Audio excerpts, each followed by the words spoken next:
Existem algumas datas que a gente lembra para sempre, não porque foram lindas, mas porque nos quebraram. Para mim, foi o nosso aniversário de casamento. Aquela noite que era para ser sobre celebrar o amor, a lealdade, e anos de memórias compartilhadas. A noite que eu pensei que ia nos lembrar do motivo pelo qual nós escolhemos um ao outro. Em vez disso, se tornou a noite em que descobri a traição dele. E o que mais dói não é apenas o que eu vi. É a calma com que a minha vida desmoronou enquanto o resto do mundo simplesmente continuava seguindo em frente como se nada tivesse acontecido. O nosso aniversário nunca foi só uma data no calendário. Era nosso. Todos os anos, não importava o quão ocupada a vida ficasse, a gente protegia aquela noite. Nada de telefones, nada de desculpas, só nós dois. Eu passava semanas planejando tudo com antecedência, o vestido, o jantar, todos os pequenos detalhes que diziam eu ainda te escolho. E ele sempre sorria quando eu fazia isso. Ele dizia que eu me importava demais. Eu achava que aquilo era amor. Eu não sabia que era só indiferença se escondendo atrás do conforto. Mas aquele ano parecia diferente. Não ruim, só distante. Ele estava fisicamente ali, mas não realmente presente. Rindo um segundo atrasado, checando o celular um pouco com muita frequência. Ainda assim, eu me contei a mesma mentira que todo mundo conta. Todo casamento tem suas fases. Eu queria acreditar que estávamos só cansados. Eu não fazia absolutamente ideia de que a gente já estava quebrado. Naquela noite, me arrumei com cuidado, não para impressionar estranhos e nem por atenção, mas para o homem com quem me casei. Quando ele entrou e me viu, sorriu educadamente. Aquele tipo de sorriso que você dá para alguém que já está acostumado a ver todo dia. Ele me entregou flores, rosas. Eu me lembro de pensar, bom, pelo menos ele tentou. Fomos jantar. O restaurante era aconchegante, silencioso e romântico. Casais estavam por toda parte. Riso, velhinhas de aniversário. Ele ergueu o copo e disse, feliz aniversário. A voz dele não tremeu. A minha quase tremeu. No caminho de volta para casa, ele recebeu uma mensagem. Deu uma olhada rápida no telefone, muito rápida, e então travou a tela. Eu não perguntei, e esse foi o meu erro. A descoberta não foi dramática. Não houve gritos, nenhuma cena de cinema, só um pequeno momento que parecia errado demais para ignorar. Depois que chegamos em casa, ele disse que precisava sair um pouco. Algo sobre trabalho, uma emergência. No nosso aniversário, eu vi pegar as chaves como se fosse a coisa mais normal do mundo. Algo no meu peito apertou. Eu não o segui. Eu não o confrontei. Eu fiz algo pior. Eu chequei o telefone dele. E foi aí que o meu mundo mudou. Eu nem precisei ler tudo. Uma única mensagem foi suficiente. Um nome que eu reconheci. Palavras que nenhuma esposa deveria ter que ver. Planos que não me incluíam. Minhas mãos começaram a tremer. Não violentamente, só silenciosamente.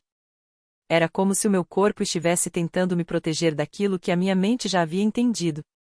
Isso não era um erro. Não era algum tipo de confusão.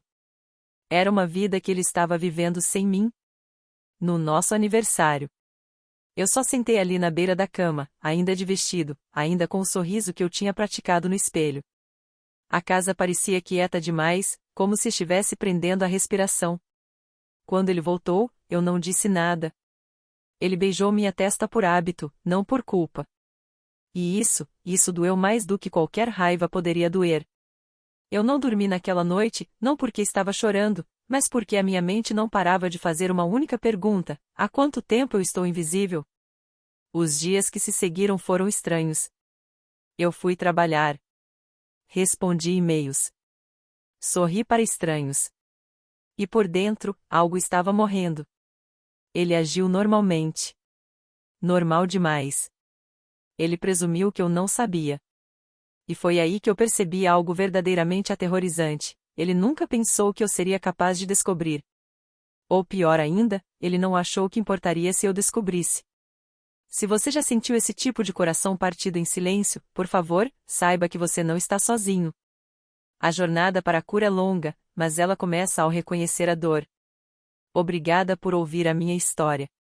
As pessoas sempre perguntam: por que você não o confrontou imediatamente? Porque eu precisava entender com quem eu era casada antes de falar. Então, eu o observei. Vi a facilidade com que ele mentia, a naturalidade com que alternava entre as duas vidas dele. E aprendi que a traição nem sempre parece cruel. Às vezes, ela parece confiante, até mesmo charmosa. E essa percepção, essa verdade gelada, me mudou para sempre. A parte mais solitária não foi ter sido traída. Foi perceber que eu estava sofrendo completamente sozinha. Ele não estava confuso. Ele não estava dividido entre dois mundos. Ele estava confortável. E no conforto dele, eu me tornei descartável. Então, eu parei de pedir afeto. Parei de esperar que ele me notasse. Comecei a notar a mim mesma, em vez disso. Uma noite, ele se virou para mim e perguntou se havia algo errado. Eu olhei para ele, olhei de verdade, e percebi que ele não merecia as minhas emoções. Ele não merecia a minha dor nem a minha raiva. Então, eu só disse: estou só cansada. E esse foi o momento em que tudo mudou. Não porque eu o perdoei, mas porque parei de me explicar para alguém que não merecia uma explicação. Enquanto ele continuou o caso, achando que eu estava alheia a tudo, eu comecei a me reconstruir em silêncio. Guardei dinheiro. Documentei mensagens.